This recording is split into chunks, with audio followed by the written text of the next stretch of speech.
Hey, good morning. Hope you're having a great day. We just finished a beautiful bris at Chabad, a new little baby boy born to Zach and Rachel the Philip named Levi Yitzchak. What a beautiful name. What a beautiful simcha to be part of. What a blessing to our community as we continue to grow, not just with adults, but with children running around the shul. Which brings me to this week's Torah portion. We begin the portion with the story of Isaac and Rebekah praying for children. And as I mentioned yesterday, Isaac prays opposite his wife, and together the unity blesses them with children. Rebekah becomes pregnant and she's confused because the baby's kicking to go to the holy temple every time she passes it and to the places that were idolatry. And she's worried that her child's confused. But sure, she finds out, she goes to search, she asks from God, she goes to the prophets and finds out that she has two children. And the children are born.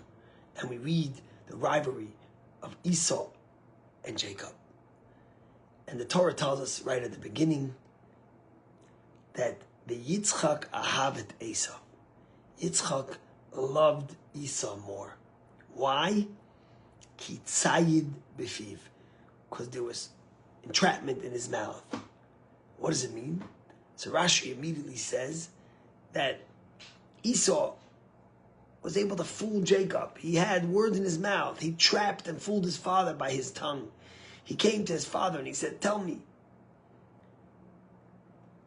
do I have to tithe my salt and my straw?" And Esau knew that he didn't have to tithe that. But his father said, "Wow, look how careful my son is. He's even being careful in tithing things that you don't have to." And the simple meaning is an interpretation that he loved his son because he thought his son was so pious. And if his son was so pious, that's why he loved him. But could it really be that Esau was able to fool his father? And why wasn't he able to fool his mother? So there's a great interpretation that says, not one that I meant to be the main one that I'm sharing today, but it says that, listen, Isaac grew up in a home with Abraham and Sarah. He didn't know about deceiving. He only knew about honesty. As opposed to Rebekah, who grew up in a house of idol worshiping. Her brother Lavan was the greatest deceiver. So she was able to discern and recognize that. But there's a much deeper and profound message here that maybe we could share that teaches us the greatest lesson of parenthood. Maybe, just maybe, Isaac wasn't fooled by his son. Isaac knew that Esau was deceiving him. He wasn't being honest. He wasn't being righteous. But just because of that, he loved him even more. Because what we could accomplish with the love of our children is the greatest thing we could do for them and the greatest hope to impact them. Was Isaac successful? Did his love that he showed Esau transform him into the person that he wanted him to be? I don't know. But one thing is for certain, that the love was the right thing of a parent to a child. We have to love our children unconditionally. And when they fail or don't go exactly the way we want, they need more love and more kindness than not. And that's the message that we could take from the Yitzchak Ohav es Esav. Jacob, Isaac loved Esau, not because he fooled him, but because he knew where he was holding, and he knew that he needed the love of his father more than anything. When you go back to last week's Torah portion, we read about that. The Midrash tells us a fascinating story.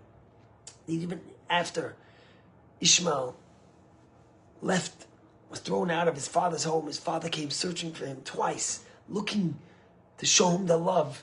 And even though he didn't see him, he left a message with him that Ishmael should know that his father loves him unconditionally, no matter what.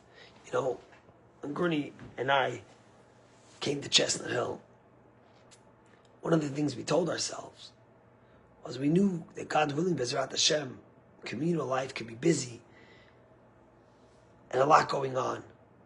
But we promised ourselves that we will always put our children first. You say, well, that's simple. Putting our children first doesn't just mean in theory. But when your children need you, as busy and as important as the things you have scheduled are, there's nothing more important than being there for your children, loving them, and caring for them. Yitzchak loved unconditionally, and the more busy you are, the more your children need you, the more you have to love them. And maybe, just maybe, that's another secret to the success of Chabad, where you see thousands of rabbis go out and raising these lovely families, children that continue in their ways and impact the world. Because we remember, as important as community is, it's even more important to love and be there for your children. That's such a valuable lesson that our forefather Isaac teaches us. And hopefully we could all do that in the most consistent way as we raise beautiful children who will continue impacting the world in a great way. Have an awesome day.